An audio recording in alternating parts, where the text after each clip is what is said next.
Grinding noise, break প্যাডের breaking element একেবারে ক্ষয় হয়ে গেলে ব্রেক প্যাডেল চাপলে গ্রাইন্ডিং নয়েজ আসতে পারে।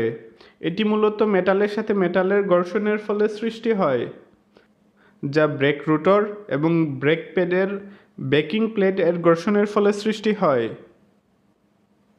ব্রেকিং রেসপন্স কমে যাওয়া, ব্রেক প্যাড ক্ষয় হয়ে গেলে গাড়ি ঠিকভাবে ব্রেক হবে না। ব্রেক করলে গাড়ি দূরে গিয়ে থামবে এবং অল্প ব্রেকিংয়ের জন্য হার্ড ব্রেক করতে হবে। ভাইব্রেশন অথবা পালসেশন, ব্রেক প্যাড অসমভাবে ক্ষয় হলে এবং ব্রেক রোটর ড্যামেজ থাকলে ব্রেক পেডাল চাপলে পেডালের মধ্য দিয়ে ভাইব্রেশন এবং পালসেশন অনুভূত হবে।